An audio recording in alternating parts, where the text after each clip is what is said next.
Time comes in different shapes, different sizes, fills differing wants and needs, all ticking with one consistent chorus. Give me more time. Time to spend with the family, time to be creative, time to work, and time to relax. I guess the question then is this: what is time worth, and how do you want to invest it? You know, not so long ago, and not so very far away from your neighborhood, there lived two lifelong friends, Joe Larson and Bert Adams, neighbors who carpool to and from the office every day.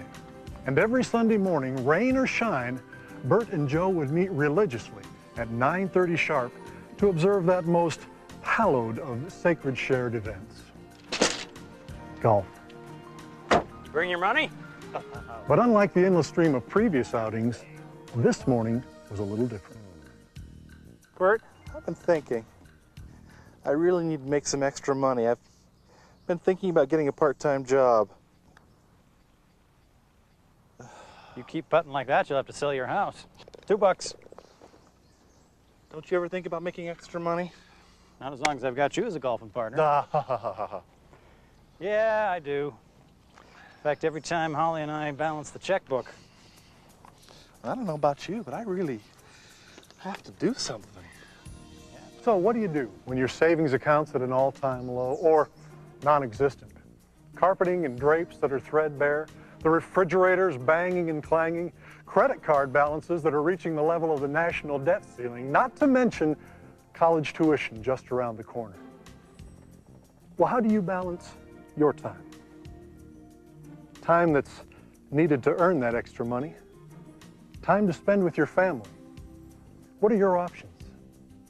I could always get a part-time job at Old Man Truman's appliance store. I worked there as a teenager. He makes me an offer every time I come in to buy a part to fix the washer or dryer. Which is becoming more and more frequent. True. You know, I bet I could get him to give me $8 an hour. If I work 10 hours a week, that's $80. It's $350 a month. And I could start a daycare center. Well, the decision had been made, and it seemed like a good one.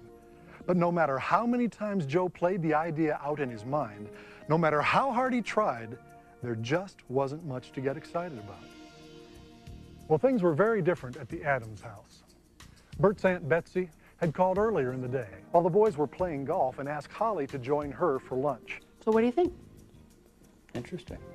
And now there was Holly sharing with Bert the information Aunt Betsy had so carefully and patiently shared during the luncheon. Now let me see if I get this. We work consistent, steady, invest 10 hours a week, just like Joe and I talked about. Mm-hmm. Our goal is to find just 2 people who can benefit from these products, excited as we are. We're also willing to invest 10 hours a week doing the same thing. Yeah, and based on our goal, 3 months to accomplish our task. 3 months. That's around 130 hours. 130 hours. That's realistic. Yeah, We can do this. and we get to do it together. You are a genius. For Bert, the next morning couldn't come soon enough. He hadn't felt this alive in years. He couldn't wait to tell Joe that he'd found the answer to their problem. He had committed to invest 10 hours a week, consistent and steady, just like he and Joe had agreed. Flexible hours, great products, solid company, and do it with Holly. It was everything Joe and he were looking for. Here, write this down. We'll each be investing 10 hours in our new business, just like we agreed. Okay. And as soon as each of us finds 2 new people who are as excited as we are, they'll be investing 10 hours a week too. Okay. Now, how many hours is that? That's 30 hours. Right, 30 hours of work done every week, and we only have to do 10. 10 of it. Everybody wins. On top of all that, we get to spend our extra 10 hours a week looking for solid folks like us, instead of working in some hole in the wall. Truman's a decent fellow. I'm sure he is, but he pays you a wage. Yeah, And who gets all the profits on his sales? he does. And how does he get people to come to his store? He advertises. And he sits on the school board. He's a deacon in his church. He joined the Rotary. And what does he say every time you run into him? He lifts the collar on your shirt and says, Looks like you need a new washing machine. Exactly. He sells good stuff. And so will we. But there is a huge difference. Here, take a look at this. A manufacturer makes a washing machine. Now he sells it at a profit to a wholesaler. The wholesaler sells it at a profit to Truman. Now Truman's going to sell it to a customer, and again, he's going to sell it at a profit. Now out of this profit, he pays what? His rent, heating, electricity, advertising, a store manager, and Joe. Now with all these middlemen, it's no wonder he can only afford to pay Joe $8 an hour. All the profit goes to guys like you and me who are out there doing all the work. We are the middlemen, the owners, the salespeople. We get the profit. How does Holly feel about it? Joe, it was her idea. Sally'd never do it. Now what Bert didn't know was this. Joe went home and shared the information with Sally, just like Bert had explained to him. Bert invests 10 hours a week, for example, over a 3-month period. And during that time, his goal is to find 2 quality people. The result, Bert invests 10 hours, plus his 2 new people invest 10 hours a week, totaling 30 hours a week. Now for the next 3 months, Bert's goal is to help his people find 2 quality people each, or 4 additional people. The result, Bert invests 10 hours, plus his 2 people invest 10 hours each, plus their new people invest 10 hours each a week, totaling 70 hours a week. Now that's leveraging the investment of your time. It didn't take long for Sally to see why Bert was so excited about the potential. But Joe had always prided himself on being practical, realistic, having that good old-fashioned work ethic. You know, you work 10 hours, you get paid for 10 hours. After all, it was the honorable thing to do. And he held on that excuse for an entire year. Okay, I know, you're dying to tell me, so go ahead. Spit it out. Spit what out? Every day you pick me up. You won't tell me how much money you're making. Nothing. But Sally, she's watching. And every night when I get home, I hear all about it. The Adams had 2 families over for barbecue tonight. The Adams went to this play and that play. The Adams got a brand new car. Bert's the new coach of Little League. How do you have time to do that? And now, to top it all off, she tells me the Adams are planning a trip to Hawaii. Next summer. Yeah, well, I thought the plan was we were both going to work 10 extra hours a week. I do. Well, then how come this is the first time in 6 months we've gone golfing? You're always working on Sunday morning. Well, you're supposed to be working too. Joe, I am. It's just that I get to spend my 10 hours at the golf course if I want. And while I'm playing, we get an extra 210 hours of work done somewhere else. Nice shot. Thanks. So, it's really working? You know that trip I took to California last May? Yeah? I met this really sharp guy. Shared the business with him. Uh-huh. He couldn't believe it. You think I'm crazy? He does it full time. Left his job. You're kidding. No. And when Holly went with her sister last July to Washington, D.C., met this old grandma, real sweetheart. Retired, owns the motel she lives in, loves the products, sells them to everybody she meets.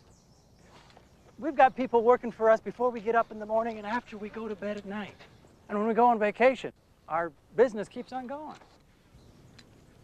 Well, so how much are you making?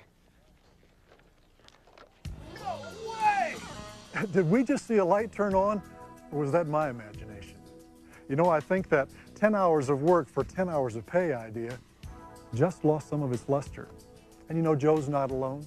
In a recent national survey, it was determined that 63% of the population is not satisfied with their jobs.